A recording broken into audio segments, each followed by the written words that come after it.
Hi, everyone. I am excited to actually bring back one of our instructors we had at Firefly Hollow last year. And he's actually an author now. So I'm really excited to introduce you guys or reintroduce you guys to Fernando Rojas. So he is a 2023 inductee of the Massage Therapy Hall of Fame. And he's recognized as one of the master somatic movement educators and therapists by the International Somatic Movement Education and Therapy Association. So if you have ever worked with Fernando, of course, we encourage you to say hi, chat in the comments, tell us a little bit about your experience working with him and the education that he's provided. And of course, if you're new and you have any questions as well, you can also comment in the chat with us today. Hi, Fernando. Hello, thank you. Thank you for the invitation and happy to be back. Well, I really was impressed with your class last year. We interviewed and we actually met online before we met in person. Yes. And I think that I was even more excited about joining your class after we interviewed. And then after your class, I wanted to take another one right after it immediately. So I'm really excited because this book you just launched, I just got an email like 2 weeks ago. Hmm. And I said, oh my gosh, this is so great. So I'd love to have us talk about that and talk about your work in general, because I'm not sure everyone knows what the label term somatic mindfulness is Hmm. and how that applies to body work and for the licensed massage therapists out there. Sure. Happy to. I'm happy to. So, where would you like me to start? Let's really talk about that label, because we were chatting about that a little bit before we went live here. Yes. And yeah, so let's chat about that. Okay. So labels is interesting, and it's a really good place to start because even in the book this is uh, this is stressed, right? That's a bad word for that. This is I make a point of it. Yeah. So somatic and mindfulness are two words that, as far as I know, nobody can really own. Right? They're sort of common use words, common terms, and the reason they are chosen like that is to preserve what I call the open source spirit of what this is. Yes, because this is not offered as a modality that you have to come in to a class and then either add it. It's not an add-on to what you're doing right now. It's certainly not something to substitute something that you're doing right now. So it's not like, I'm trying to convert you into my, religion. Is It is a set of principles in the way that I understand them, and they are offered. And what I would define success as is that then you would take that, you would make them your own. You call them whatever. You can call them somatic mindfulness by Kara, or some. I have some participants who call it somatic integration, somatic this, somatic that. So you can use whatever words you like. This is not about carrying the brand itself. It's more about seeing how it touched you, how it helped you uh, see something in a little differently. Maybe your practice or even your life is a little better because of it, and that's what I'm after. Yeah. Well, I think that the modality itself in general with Traeger work is where you came from, your background. Yes. You have brought in some of the well, all of your work that you've learned in the past, and you've brought it to this space. And I think specifically the space in which you create as an instructor is largely a space that I think practitioners need, not only for themselves to find their center to avoid burnout, but Mhm. also to continue to support their clientele. So I'd love to learn a little bit more about how Embodied Presence and Attuned Touch, which is your book. So Mhm. I don't know if you want to show us your book, I do. the cover it. So yes, Embodied Presence and Attuned Touch. So I'd love to hear a little bit about how that has been supporting addressing the needs of massage therapists in their practice, because in 2020 we had the great resignation from all different types of occupations, but Yeah. massage therapy in specific, people were, they were done. And now we still have the influx of more people getting very busy. Massage therapy has increased in popularity, And how do we avoid that burnout? Yeah, that's it. That is a good question, and that could be the question, right? To talk about here. So there are a couple of things that you said, and so let's see if I can address most of them briefly, and then if you want to go more in depth into one of them, I'm happy to. So yes, my I have a very strong influence in Traeger work. Milton Traeger is one, you could say, one of my. I never met him, but I met most of his first students, and I was very lucky, very fortunate to be able to train with most of them. And I also trained in something called Osho rebalancing, which takes the best of Rolfing and the best of Traeger work and brings it together. And so that's kind of how it is easy for me to say that these two worlds, if you want to call them that, come together. And so another thing that I say in the book actually is that there is a Hawaiian proverb that says that you can't really find knowledge in just one place. And so I can't remember how it, how to actually say it because it's in Hawaiian, but the spirit of it is that it's like we become this template of all the things that have influenced us, and then each of us makes I want to say our own version of it, the way that we understand it, and then if we are able to transmit it to other people, then that's what the spirit of it becomes. And in fact, I think that's what bodywork is meant to be, a lineage, more than a, like a corporate endeavor. And so embodied presence and attuned touch then is a way to encapsulate what I've been calling somatic mindfulness these past years, where those words actually, I think, when I explain what they are, they really symbolize and represent the spirit of what this work is. And what this work is it's a complementary way of seeing how body work and hands-on and touch actually affects the body, and what actually is happening in the body as we touch, and that we may find that it is not what we do, and it's certainly not through hurting ourselves that we can actually benefit someone else. If anything, is the other way around. One of the things that when I was going through massage school that impressed upon me, something that I knew at my core on some level, and when I heard it from my instructor, I was like, wow, that's so great that someone else feels this or thinks this, and someone who's been doing this for years. But she said it's not about what you do or what modality you're offering, it's about how present are you. Mm-hmm. And I found that to be very true, not only getting and receiving body work sessions, as you become more attuned in your sensitivity of your nervous system and your hands and subtle shifts in the person's consciousness. Are they tired? Are they relaxed? Are they tensed up in their tissues? I just feel like over the years of being a body worker, you become more attuned to that.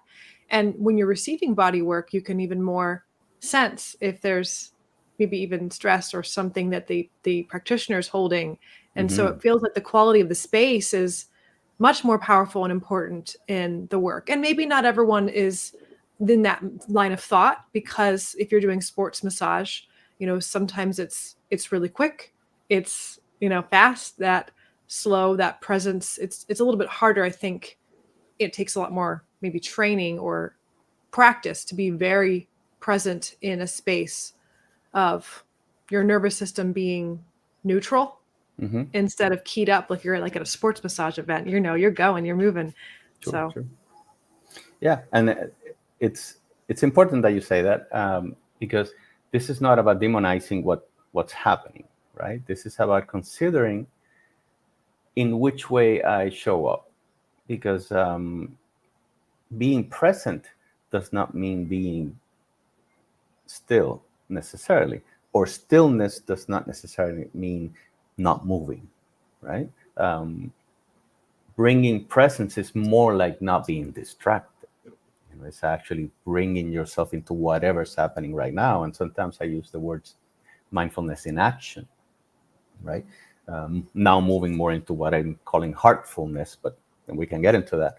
But the point of it then again is not, here's not an invitation to change what you're doing. Here's an invitation perhaps to take 2 seconds and consider every time that you're going to engage in some action that you are giving it the space to emerge, instead of having a I am going to fix you attitude, as if I actually could fix you. Yes. So what was the draw to write the book then?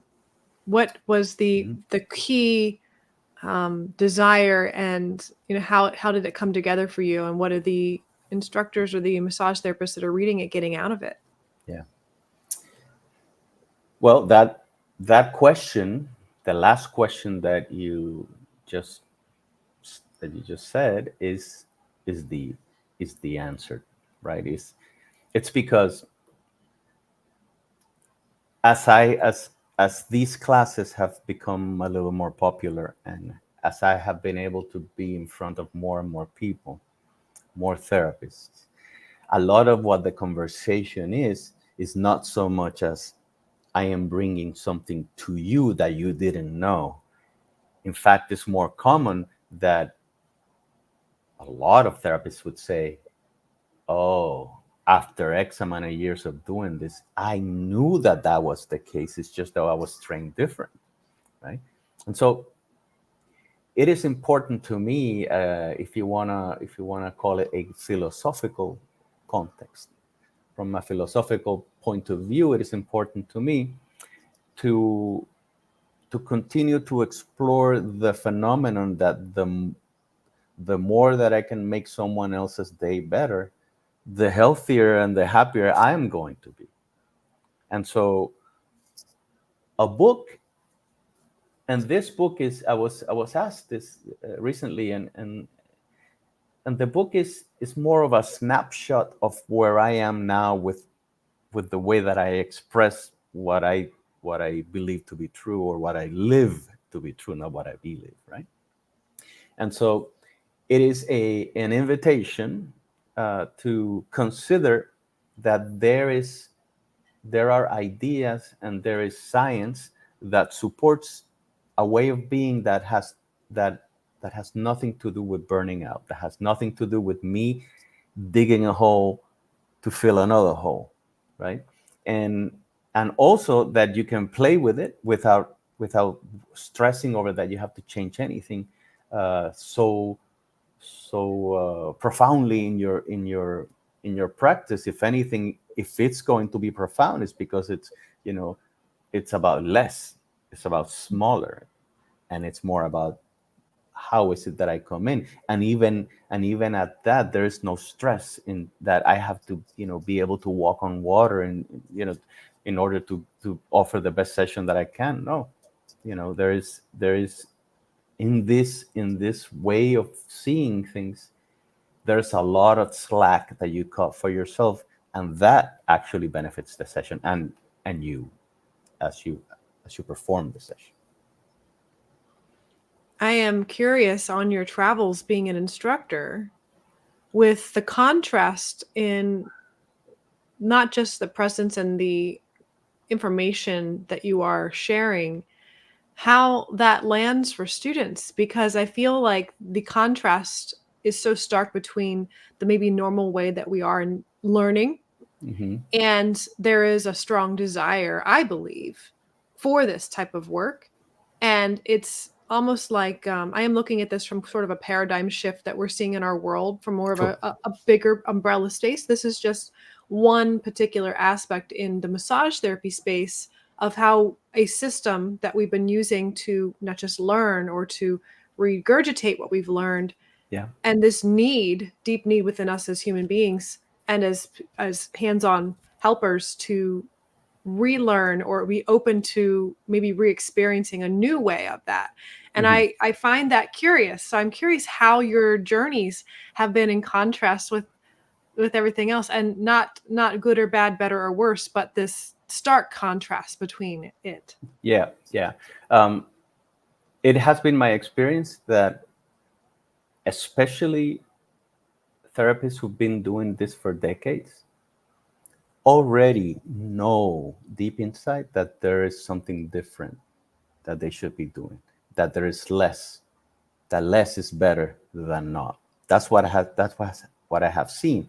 But actually, if you look at it from a historical perspective, the modern training is newer than and is newer and younger than where bodywork came from, right? So bodywork has been with us basically for since there had been humans, and the way that that was transmitted and transferred was, teacher to student, and there was no expectation of. In fact, a lot of it was free, and there was no expectation of I have to actually now hurt myself in order to offer something, right? If we go back to sort of like a more originalist view of how bodywork was, there was nobody, people weren't getting hurt, by offering what touch has to offer. And training is now organized just because we're in a commercial market, but it was just whatever my teacher is telling me I'll do, and then that's going to change, and then it's sort of like martial arts, yoga, and some of these 1,000-year-old traditions. They fit into these markets, right? And they become that. But when you are in practice, you actually will see that, and especially if you hear it in a coherent way, and you're offered an experience in class where you say, oh, well, this makes sense because I felt it. Then the more and more, the more that people have been doing it for a while and they realize it for themselves, and the more that people like you, people like me, people like others, begin to have conversations about new ways of doing things, then it's not like it's going to be a new thing. It's more like we're going to go back to the way it should be. That's kind of how I see it. So that lineage historical concept of passing down trainings, like you said earlier, because I think in reality, like you're sharing, if I was going to be working with someone who has teaching some sort of way that they've been doing their work, the art, their unique art form, their unique expression of it, Yeah. I'm not going to take a 8-hour, 16-hour CE class with them. I'm going to be working beside them for months, maybe, Mm-hmm. and almost absorbing not just their wisdom, but watching their demeanor, understanding a little bit more about how they're offering it, the essence behind the actual, put your hand here, put your foot here, Yeah. that kind of thing. And then also then incorporating it into the essence of my own self, my own authentic expression of it. That's how Mm-hmm. I perceive what you're saying. It's how things were passed down. Yeah, and I'm not saying that it's possible for that to happen, because not all of us have that opportunity to say, hey, I'm just gonna go move in with my master and then just be with them when they eat, when and so on. Um, but it is useful for us to also keep a wider vision of at what is actually happening, right? And in fact, for example, I said before, I study with most of Milton Traeger's students. They are now the first tier of a lineage, right? They were the ones who spent a lot of time with him. And the one thing that was interesting to me immediately is that all of them teach differently. All of them express the work, which is the same work, in a different way, right? And so whether we accept it or not, no two people are doing the same thing in the same way, because all of us have to have our hands on 1,000 bodies in order to actually learn what is best for each different body to receive for whatever is happening at that moment, right? And so this is more, I think, us as teachers is more of a creating the space for something to emerge, right? It's encouraging more of a let's see what you bring to the table. Let's see how you would word it. Let's see how you would talk about it. This is what works for me. This is the idea that I have. Let's put it to practice. Let's see how you come up with a version of it that is useful for you. And in this case, I'm making my class on purpose, open source, on purpose. Yeah.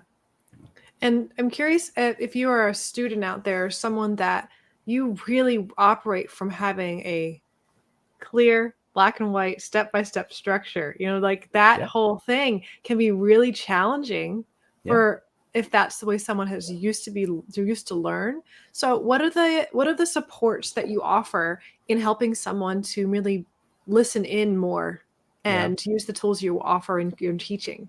Yeah. So Milton Traeger used to say uh, two things that are important, right? One is you got to have it to give it, right? And you can be different because you've experienced something different, right? And so you got to have it to give it means that there's a little more going on in a bodywork session than just I am here to do something to you as if you were a car, right?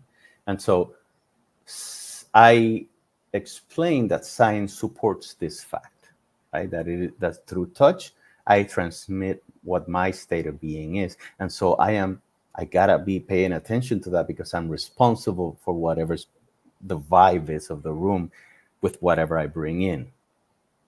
But I try to keep it simple too.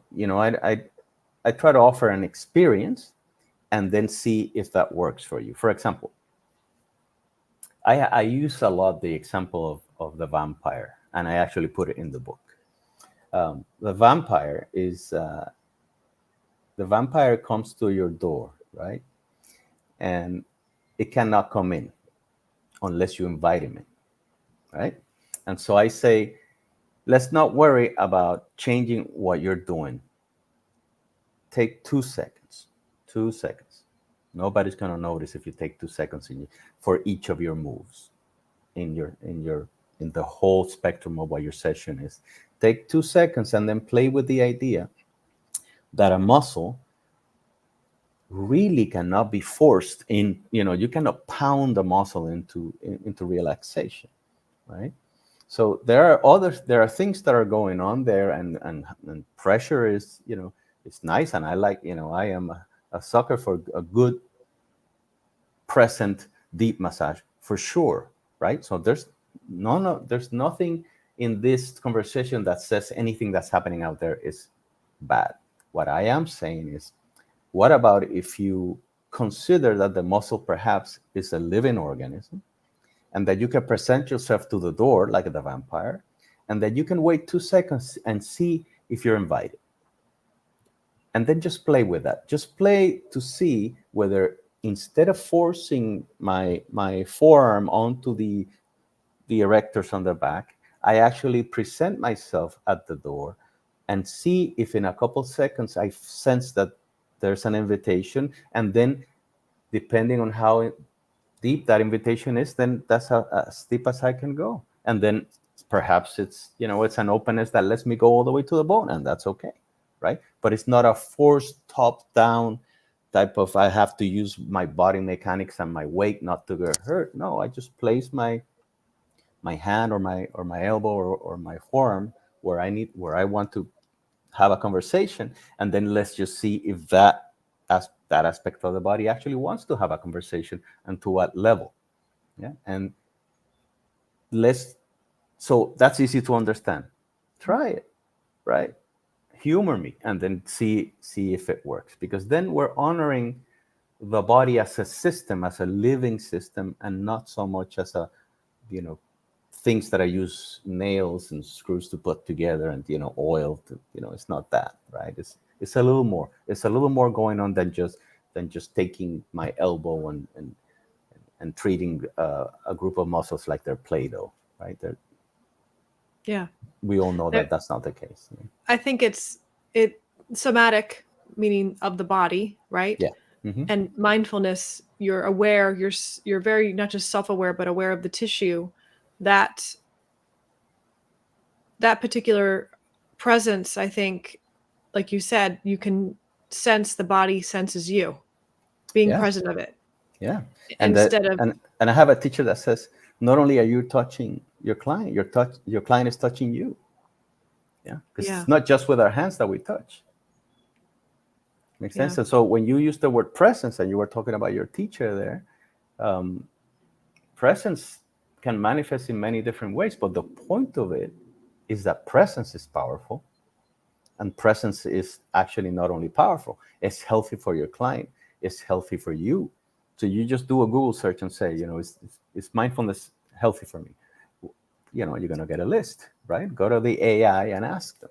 You know, it's there's a whole lot that is useful for us and for our clients to create a vibe that has to do with being here now.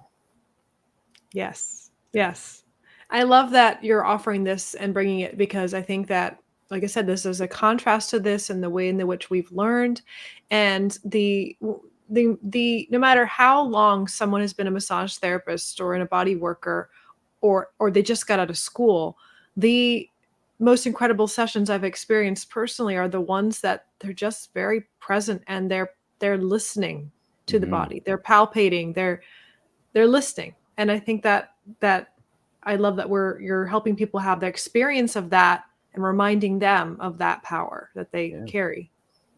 So consider what the language is important, right? And listening is a really good word, right? Because it's the difference between, and I believe I said this before sometime, or I heard it somewhere, but it's the difference between prescriptive and receptive, right? So prescriptive, I identify something there, I judge it to be bad, and then I'm going to go act as if I actually can fix that, right? If you ask me that, I'm going to say we're probably, lying to ourselves in that scenario, right? Or I can be receptive. Being receptive is being mindful, is being present, and there appears to be a power in just that. There appears to be a power in just exploring, seeing, and recognizing how it is, and then wondering how it could be.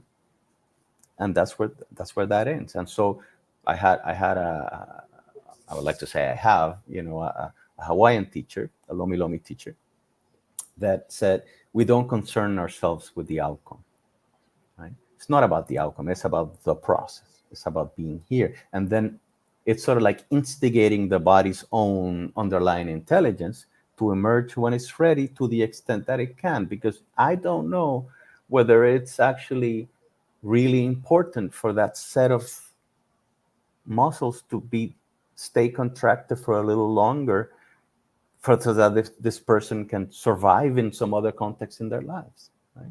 So I'm Yes. offering the alternative, and I empowering my client with the alternative of a way to be, but then they can choose, right? And so what I am offering is that it is okay however you are, and here's an alternative, and if you're ready and your body's ready, then you can embody that, and that's okay. Wonderful.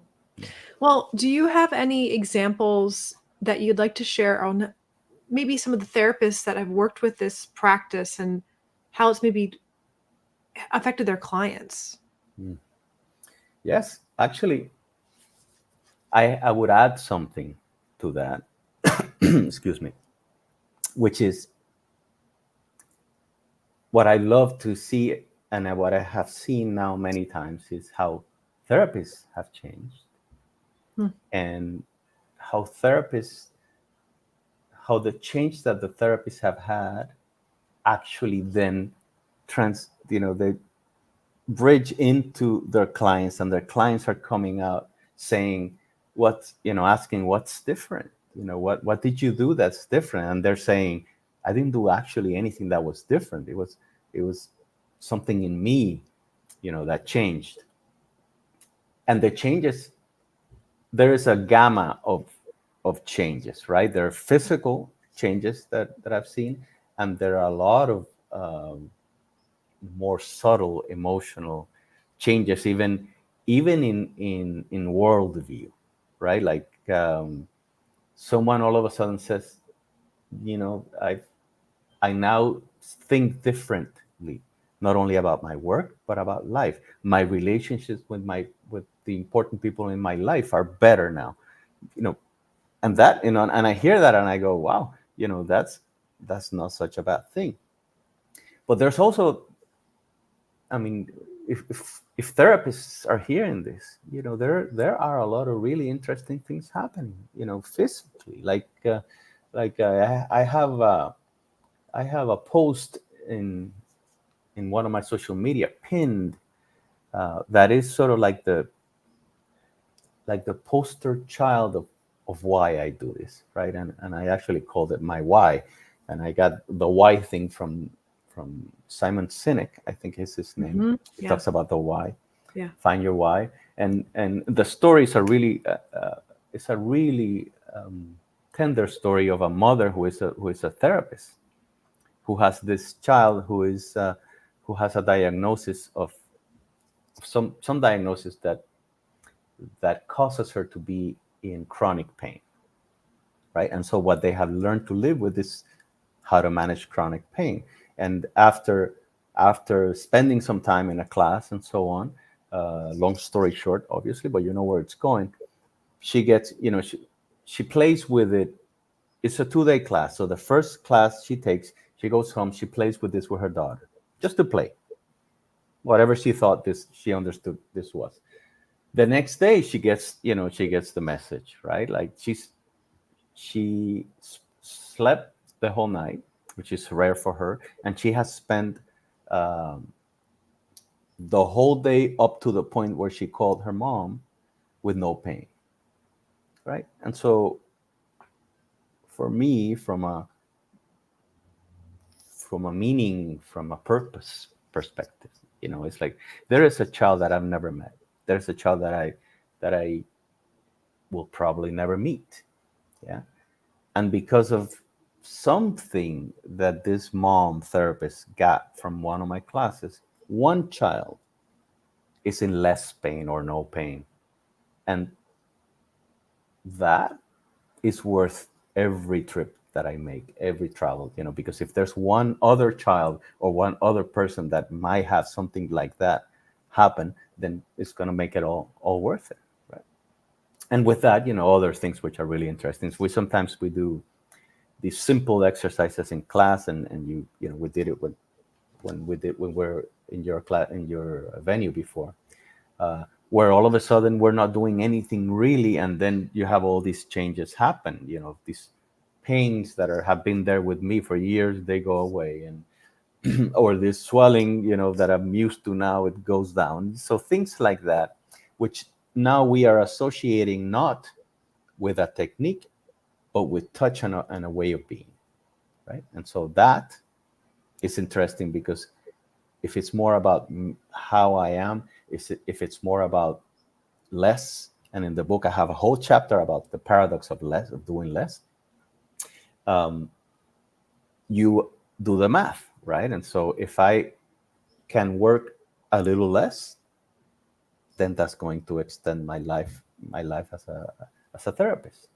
And if there's power in doing less, and if there's power in stopping, taking a rest, coming back, allowing things to happen, more and more it is not so much about I have to do these 48 things in my sessions, but maybe I do 4 or 6, and then I add this little ingredient on top of it, and then see what the results are. Yes. So I feel like I'm excited to read your book. And I'm also eager to see you. Actually, you're going to be coming again to Pennsylvania. Yeah. And I'll be sharing your website in our description here so everyone can look for their classes to work with you. And you don't just do in Pennsylvania, you travel all over. So you can check out your classes on there. But Yeah. specifically in the fall, you're coming and you're teaching the somatic mindfulness classes again. And will you have your book as well with you that we can purchase in person? I can. I wasn't sure. I wasn't sure if that's Yes, something that yes. I you'll am be bringing offering. some to my next trip, and so I do have some with me that I can bring. Sure, sure, sure. So I'll make it a point now. Oh, great, great. Mm. Is there anything that you would like to, kind of wrap up to share about the book, or even just seeing how maybe somatic mindfulness in general may be integrated into other holistic approaches Yeah, or life, right? or life? Or Yeah. life. Yeah. So I take, keep it simple, right? There is a balance between something that may or may not be complex, right? With actually doing it. So yes, this requires us to make a decision and stick with it, for sure. But it's not something difficult. It's not something complicated. In fact, it's deceptively simple. And maybe that's one of the hurdles of it, that, after a while we say, this just can't be, right? So I say, compare it or do a parallel as if you were acquiring a gym membership, right? You go to the gym because you want to get in shape or get a little more in shape or lose some weight or something like that. For that, you have to make two commitments. You have to pay the subscription, and you have to show up, right? So buying the subscription is not gonna it's not gonna help you, right, at all. So take 2 seconds. See how many times a day you can take 2 seconds before you answer a question. Before you're gonna get that question that annoys you from someone that you live with, perhaps, right? Do not aim to change. Do not aim to not feel what you feel, right? This is about acceptance, but do take 2 seconds before you go and respond what you think is the thing that you should say, right? Because when we take 2 seconds, we start to know more about how I am repeating myself often, where I am saying things that perhaps if I were to think about it, I wouldn't say, and so on. And 2 seconds is not going to change your day. It's not going to, it's not going to be an interruption, right? It's a small little thing that you do with you just to see. Now, you got to keep it. You got to keep doing it. So call me in 3 months, right? here's the prescription. Do it. Take 2 seconds every time that you can remember. Put it on your fridge or somewhere, or add it to some other habit that you have, because it is easy to become habitual in things, right? You're gonna brush your teeth every day. You're gonna shower every day.